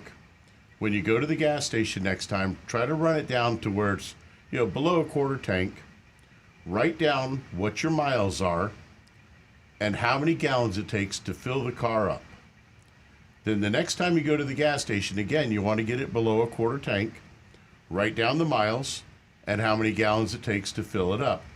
Do this for at least 3 or 4 tankfuls, and then subtract out so that you know how many miles, because you're writing this on paper, so this is the simplest, basic method. You subtract out how many miles it took for each tank full, how many miles you drove, and divide out how many miles per gallon you got for fuel economy over that average of 3 or 4 tankfuls. And if you're getting 14 or 15 miles a gallon, and that's what the car is rated for, then that would be good. Now, a couple of things you can do that will help improve this. Make sure your tire pressure settings are up where the manufacturer says they ought to be, and you can even set them a few pounds higher, and it will get you a little better fuel economy. Make sure that your back seat and your trunk, that you don't have a whole lot of junk just stored in there that you don't need. The spare tire, the jack, that's fine, but a lot of people will carry a bunch of extra stuff in their car that they don't really need dragging around with them, and that will hurt your fuel economy. And the other one is just try to watch how you drive and avoid those, hard gas starts. Try to coast a lot. When you see the traffic light way up ahead is going to turn red, let off the gas and just let the car coast for a while. Right. Don't step on the brake immediately. Okay. I hear you. I read that, and let me just say that we don't carry anything extra in the vehicle. We don't jackrabbit the car. Good. My wife drives it to work. We do everything that we're supposed to do or not to do. And, excellent. I filled up the tank. What I did is when I fill up the tank, I reset the numbers. the A and B part. Right, your trip meter. Yeah, that's fine. Yeah, right. I reset that, and I don't think I'm getting 230 miles on a full tank. I've done that twice, okay, and I don't think I'm getting that. I don't drive the car that much, but I know I've done it twice, reset it, and I'm getting 230, maybe 240 on a 19.5-gallon tank. And I wonder if Subaru has a problem with this, or other cars have a problem with this, because we do everything right. We're older people. We don't. It's mostly city. It's mostly city driving, and I'm not understanding. It's a brand new car. I mean, I have not even 8,000 miles on the car. Do you drive into a lot of headwinds?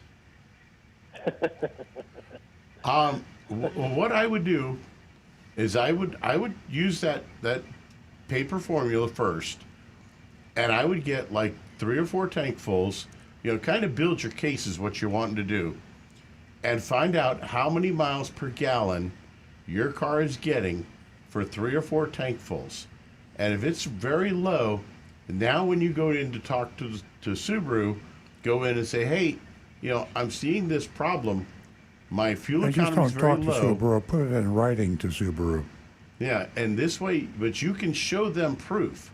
You save your receipts even, and you can show them proof of what your fuel economy is, and say, this is not what it should be.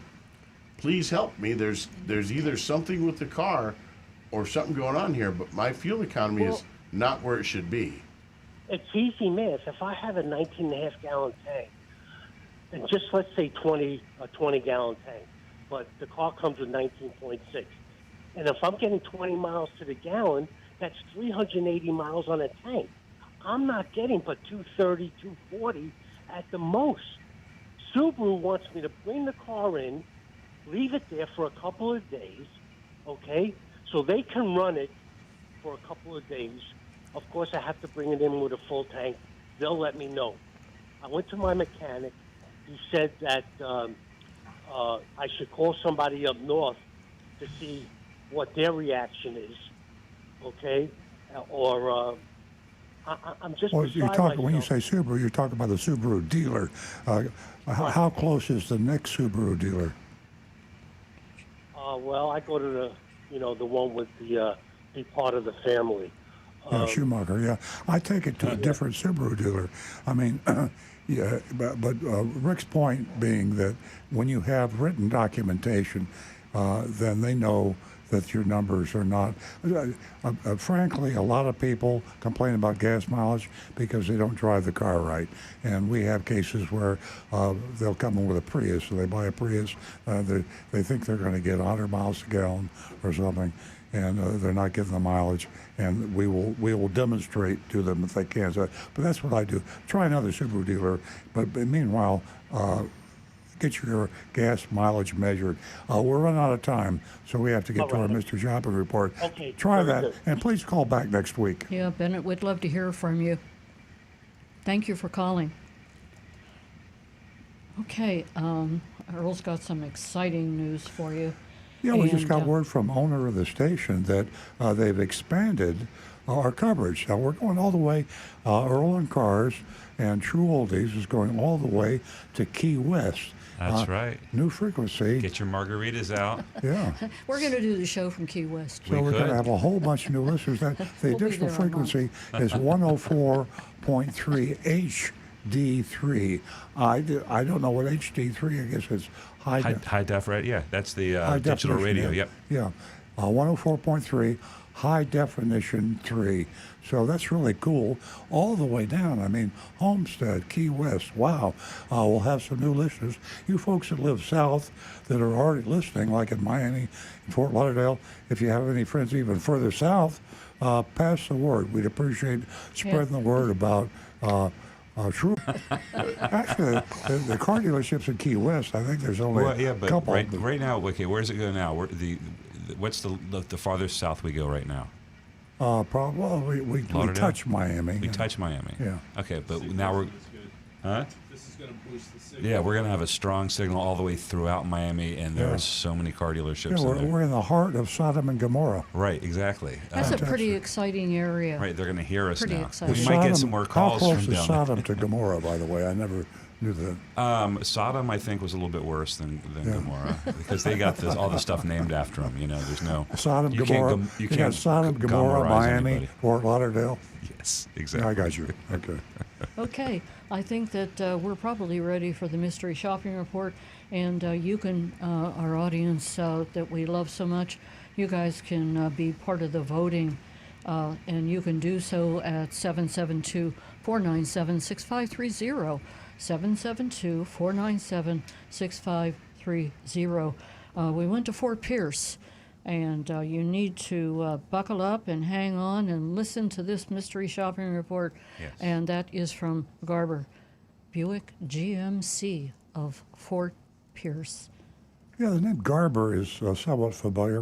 I don't think we shopped a Garber dealership. I have never heard of them. They've been around a long time. I Googled them. Garber Buick GMC in Fort Pierce, Florida. Speaking of the first person, is if I were Agent Lightning, our crack undercover agent. I arrived during lunchtime, and before I could walk up to a vehicle that caught my eye while parking, a salesman named Lekos. I knew you'd like that. I like names. Names are interesting to me, and it just seems to me in the past few years the names have gotten more interesting. Lackos emerged from the side door, introduced himself with a handshake. "What brings you in today?" Lekos asked. "I'm looking for a 7-passenger SUV. Is this one?" I replied, placing my hand on a new 2024 Buick Enclave Avenir FWD, full-wheel drive. Excuse me. I have information about Lackos. Oh. I just Googled it. What kind of name is Lackos? It's Hungarian.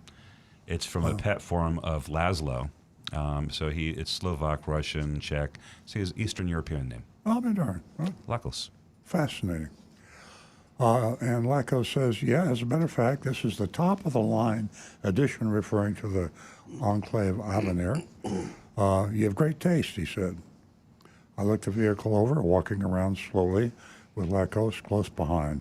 I saw, this is not going to shock our regular listeners, I saw no manure label on the car, in or under the vehicle. Under the vehicle. Nowhere to be found. In other words, there was no Monroney label. I grumbled about the lack of window stickers on the vehicle. Not sure if you heard me. Lackos shared that Garber spans the entire East Coast, which is remarkable because we haven't heard of them, and is the oldest Buick GMC dealer around, over 100 years old. Now, does that mean that Lackos himself is over 100 years old? He wasn't clear. It was. I mean, I could be the oldest Toyota dealer, big 83 in December. I don't know. I don't think you'd be the oldest. I might be. You'd be maybe in the top 5%. I grumbled about the lack of window stickers on the vehicle. I just skipped backwards. That's because I'm 83 years old. I responded with a surprise, During our test drive around Fort Pierce, we didn't go far because there wasn't much gas in it. Lackos said something along the line of, oops. Is that the way in Hungarian? Oops. Oops. And did a U-turn, informing me we were heading back to the dealership to go over my numbers. As we walked inside, I told him I wanted to see the factory window sticker. He said he'd print one. You can get them off the website. It's true. We print our own window stickers. We don't use the factory stickers. We don't put them on the car. We don't put them in the car. We just print our own. Just-in-time window stickers. Inside, he asked for my name, license, and contact information. I won't be buying until tomorrow, as we're. Oops, I get that right now. Yep. Yeah, I won't be buying until tomorrow, as we're closing on our house today, and I can't do anything until our mortgage closes. I informed him. I can't give you numbers if you don't do a credit application, he replied. Now that's a doozy, isn't it? Lackos. In case you think you misunderstood me, Laszlo. this salesman, Lackos, said to me, Agent Lightning, I can't give you the price if you don't do a credit application. Now that's bizarre, illegal, unethical, immoral, and shocking. It's legal in Prague. Yeah, and hungry, he can do that all day long. Okay, let's just run it as it is, as if I'm paying cash. I suggested, to which he agreed. Well, he added that he's a very low-pressure salesman. I muttered something under my breath that he couldn't hear, and I guess Stu didn't write that up, so it was probably... It started with B, ended with Yeah. T. He printed the window sticker and handed it to me. The MSRP was $57,500. What are you thinking as far as price? Lecos asked. Here we go. Let the games begin. Well, I really want to know what I'd be looking at out the door with the new plate tax, etc. I said. We don't really do that here until you go to finance. For 100 years, it's never been done another way. I just, every time I read these shopping reports, this is really, really rough. But I mean, can you imagine any other product? I mean, can you imagine going to the Walgreens and you want to buy some Band-Aids? And then you got to go in the back to talk about the price for a while. Right. And imagine buying any product. Are you going to finance it? I'm not going to tell you the price unless you tell me you're going to finance it. Well, I can't really do that until I see a price, and I'm not able to do that until my home loan closes tomorrow, I responded. Lacos excused himself to speak with someone in a glass office. Those in glass offices shouldn't throw stones. No. I don't know why I said Pretty that. good. Upon returning, he assured me, I'm working on this for you. Just need to wait for Mr. Lenosi. Isn't that interesting? Mr. Lenosi. So he's already setting up a kind of like a tier level of importance. Mr. Lenosi. That means he's the boss. Mr. Lenosi sets the price. To finish up with his customer. Or maybe Mr. Lenosi requires Lacos to call him. Mr. Lenosi. I don't know. Then he will get the final price. After about 8 minutes, Lacos returned to ask, can you write a check today and we can cash it tomorrow? And you can take the car now. You can't make this stuff up, folks. I mean, I'm not... It's so inelegant. This is a real shopping report from a real dealer. Agent Lightning is a real mystery shopper, And this and is we're what was not making said. this stuff up. Give me a check today, and we can cash it tomorrow. I mean, first of all, it's stupid to say, and I wouldn't trust him. He would cash it today. He's lying. He'd cash it today.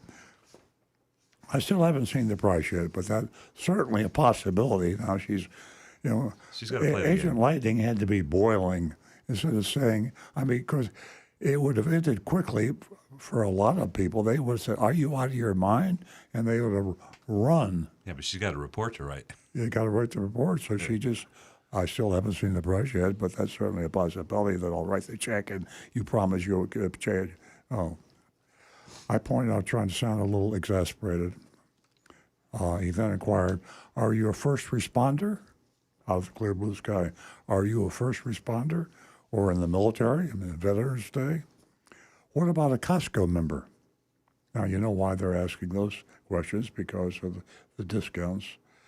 Typically, they ask those questions where they've been advertising, but this, I mean, if there is a positive, this was not an advertised price. She came in and was quoted the price, and the fact that he asked those questions is a little bit of an indication that there might have been a discount that he would have found that she could have been qualified for. Well, I am a Costco member, I confirmed with a sigh. He engaged in small talk while waiting for his manager. After shouting out to an office to confirm my zip code, he excused himself to a restroom break. Upon his return with the paperwork, he eagerly asked, are you ready to write a check? That's aggression. I said, show me what you have there, and he began to review the worksheet. Top line selling price was $59,495. That's $29.95 over MSRP, $2,995 over the Moroni label that we had to beg to get. Then he printed it out. I wonder what happened to the original one.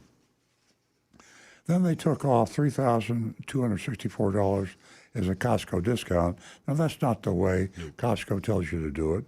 That's ad lib. He just did that. But they jacked it up to about that discount. That's right. Right before that. Of course. Silly me. It is a discount. See, I was trying to give the guy credit. The reason he wanted to know about the qualified discounts, so he could add the qualified discount to the price. Right, exactly. So, I was just trying to be nice. No. They're even Blackos worse was than not I nice. thought they were. I'm tainting the vote. I'm sorry. I shouldn't do that. The new selling price was $56,231. Now, this is either an error or an intentional sleight of hand. The new selling price should be lower, $55,871. This move picked up an additional $360 for the dealership. Right, I think it was a mistake. Really? They wouldn't fool around for $360. Where is that error? 'Cause, If you subtract 50, if you take 3,264, subtract it from 59,495. It's 56,231. Oh, I did the math wrong. I just did. Okay, no, I'm saying I did the math wrong. All right, Okay. sorry guys. I was just checking that, and I was, wait a minute, what? Yeah, I should have checked myself. Yeah, Sorry, I just. Yeah, okay. Next came, so that was a mistake. It was the same price, Okay. but who cares? It was $360. Next came $997 in added equipment, identified by the asterisk as Garber Value Pack and Lifetime Warranty. Garber Value Pack and Lifetime Warranty. And by Chicken Scratch to be window tint with Zurich. I was a little confused on the buyer's order. It says there's an asterisk and it's printed and it says it's Garber Value Pack, but he wrote next to the line and wrote window tint and Zurich. So Zurich is everywhere. Every week. That's the new in paint sealant. That's the fabric protection. Yeah. They added a $299 online filing fee, and then they added an $895 dealer services fee. The subtotal before sales tax and tag, the real price, was $58,429. This is $2,679 over MSRP. Now, when you're trying to get $2,679 over MSRP, when prices are coming down and you're selling Buicks, that's pretty bold. Yeah, but you got to see this Buick. And here it is again. Ready to write a check? It's a common refrain. It's like what do they call that? Blackos, I haven't even spoken to my husband yet, I replied. He suggested, let's Motif. walk out to your car and talk to him. Man, I'll tell you what. When I explained my husband was on a work call, Blackos became more insistent, which really irked me. I tried to communicate this ire by staring and frowning, but he just kept going.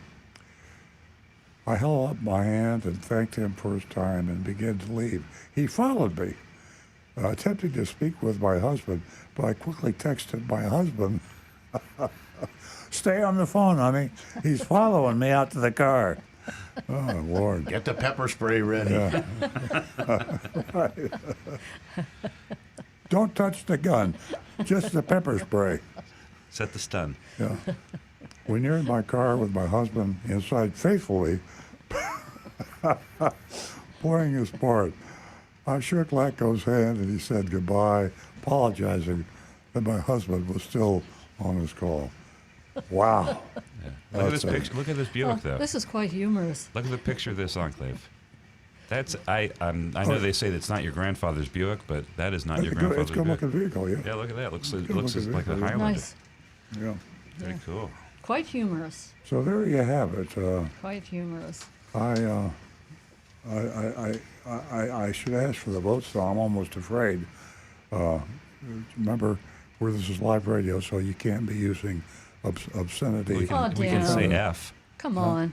as a grade. That's You know, I Agreed. believe that if this wasn't Agent Lightning, who is unbelievable, her talents just go way above and beyond. I believe that if this was someone else that had walked into this dealership, they would have been taken advantage of, because intimidation is all over this mystery shopping report. Garber Buick, GMC, Fort Pierce, Florida. Yeah. All right, Jonathan in Palm Coast says this dealership and the salesman's illegal activities get an F from me. Nothing more to say. I got one from Bob. Normally, I don't give grades before running your credit, but I'll make an exception. It's an F. I love that. Who was that from? That's from Bob. Bob, yeah, you're Long, very long time. funny. I love that. Let's see. Happy Veterans Day from a 21-year combat U.S. Air Force pilot. Hey, all right. Thank you, Frank, for your service. But Frank says, what an outrageous mystery shopping report. You can't make these reports up. Real life is more amazing than ever in the negative world of car shopping. Great F. Thanks, Frank. They're coming in. Anne-Marie's chiming in. Illegal behavior, obnoxious behavior, and stupid games rates an easy F. And we just have an F that just came in from the world. It just floated down there with no name, just an F. Yeah, I'm going to fail them. They got an F from me. It's been a while since I've done that. Yeah, it feels good. Well, see, I'm glad we had this report because an F is pretty much obviously an F. Yeah. I mean, they should send the bulldozer down and raise Garber Buick. But it's been 100 years. It's a historic site. Yeah, yeah. All I got to say is I love my YouTubers. Tom Steckel, F. They've got 10 years on Napleton, and it shows. Illegal Monroney, credit app. Take the I out of Buick, and you have buck. Too many bucks in fees for me. Too many bucks. Kirk in West by God, Virginia. Incredible. Lacos, I will pay you Tuesday for a hamburger today. I just need the dang price. Too much absolutely wrong with this attempt to deal. Solid F minus. Negan 1, shady big F. Reminds me of when I was a kid at the corner gas station in Chicago. Always trying to sell you something you don't need. Joseph Kelleher, F. Worst car salesman ever. I get caught up here. Okay, back here. Hi, yeah. T-Cash says, my grade is GS for Sodom and Gomorrah. Rocky Blockatiel, I'm sorry, I can't give you an A without a credit application. You'll have to settle for an A. Johnny Z. Fradley, I was hoping to give an A today, but oops. Too many garbage fees and games. Wow. F. Garbage. Brian Sidlatko. No Monroney label listed. That's not good. F. Donovan. Prague is in the Czech Republic, and they get an F for all that garbage. Best one in a long time. Okay. I'm saying an F for Garber Buick. All right. Okay. Wow. And how about you, Earl? I think we have to have a new score because F is not sufficient. Yeah, we And need it a new actually list. The Garber makes Napleton look like a class dealership. Yeah, it's fine because they're away from they're not in Yeah, Sodom Fort and Gomorrah. Pierce, yeah. They're up the Treasure Coast away. Well, how about G for Garberage? All right, G. Okay, FG. guys. Well, the My new- we're going to run we'll out have of a new we're going to run out of called time. Garber, the Garber. Yeah. You there got a you Garber. go. Hey, A, B, C, D, I F, gotta or say, Garber. I got to say, somebody asked me for a check 3 or 4 times. Well, I don't want to incriminate myself, but I could handle that. And then for you to go out and attack my husband, wouldn't it have been hilarious if he would have jumped out of the car with a baseball bat and said, Chased him I got back your in. check? Are you ready to write a check now? There you go. Oh boy. I mean, the credit app, the window sticker, the no gas, the whole kit and caboodle. I give him an F. A C? Oh, okay. Stay away from Garber Buick GMC of Fort Pierce. Ladies and gentlemen, I see by the clock that we have reached the end of the show, and we all here at Earl on Cars, thank you for joining us. You're an important part of the show. Have a wonderful weekend. Happy Veterans Day to all of you out there, and get out to the air show. Boy, I'll tell you, it's really something. Earl and I watched it last night from the living room. Have a great weekend.